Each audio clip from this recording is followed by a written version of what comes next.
I want to talk to you guys about wetland credits in Florida because they're more confusing than trying to assemble IKEA furniture.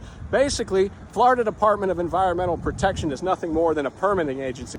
Look at how wet that culvert is right there. Look at all the cypress trees, protected cypress trees that they went ahead, cut down, filled in the land. They're gonna build somebody a wet house on a wet piece of property.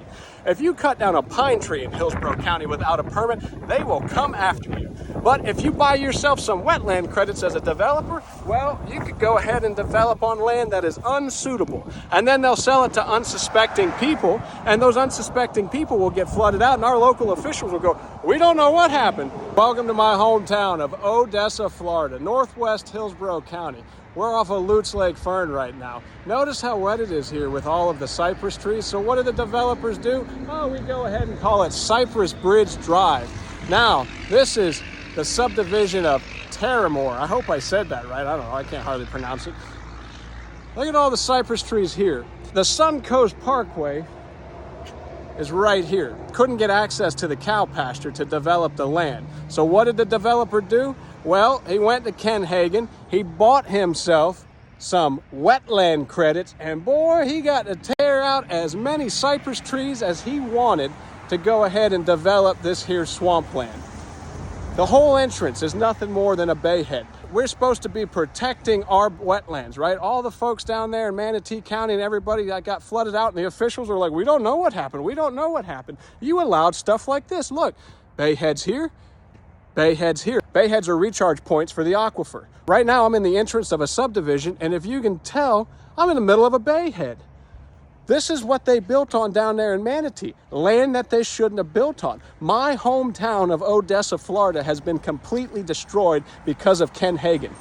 Ken Hagen sold out to Anthony Pedicini and Sim Wims. If you look at the mailers that he's mailing out, they all come from 1509 East 9th Avenue, Ebo City. Well, that's where the office of Sim Wims is. And look at how wet this property is that they built in my old hometown. You want to see nastiness? We're going to come down here to the swampland. Okay? Now, I'm standing here next to the bayhead that they didn't destroy. Look where my truck is, how high of dirt that they had to fill up to make this happen. You can fill all you want. God made this land wet for a reason. And you could try to drain all of this through a grate like this, but when grates like this fill up in storms like they did in Debbie, you get what happened down in Manatee. And to all you folks in Manatee, my heart goes out to you. Joe Grutters is down there right now going, oh, we're gonna get aid. We don't know how this happened. I'm gonna look into this. Joe Grutters, you know exactly how that happened. You're business partners with Eric Robinson, AKA the Prince of Darkness. And the developers feed the Prince of Darkness, Mr. Eric Robinson, a lot of money. And Joe Grutter and Eric Robinson siphon that money off. Come on and let's check out this cookie cutter swampland that they've now given us. And see what happens when you try to fill in Florida swampland. Can't be done. Look at that box right there. Look at that. Look at the concrete getting eat out, washed into the wetland again. That's what happens when they try to fill in this swampland. Crackers didn't build here because Crackers knew the only thing that could grow out here was cattle. That's why we came up with that Cracker whip, because when you're trying to get cattle out of here, you can't even get a horse through here. So you hit that whip and them cattle come a-running. This is the Northeastern dream right here. Work all your life up there in the crowded Northeast, then come on down to Florida, buy you a prime piece of Florida swampland with an extra large sidewalk, and right next to the bayhead. We'll put a safety gate right there. That way a gator or something maybe can't get out. And once again, you see the seawall. They have to put the seawall. They didn't do it on that side. You see it washing away.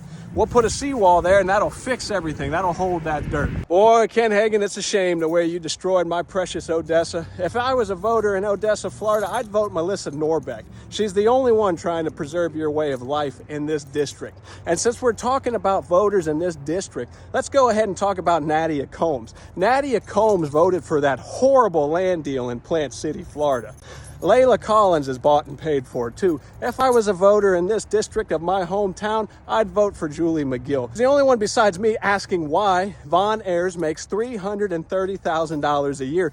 So if you're looking for somebody that's going to try to preserve your way of life, that's going to have a backbone to developers, and that's going to stand up for your kids, and you're in Northwest Hillsborough County, I would cast my vote for Julie McGill and Melissa Norbeck. Now, many of you ask, what can we do about the endless development? Well, for starters, you can join me August 12th at 5:30 p.m. down at Kennedy. I'm Matt The Welder. God bless America, FJB, and I really wish I could have a beer with Andre the Giant.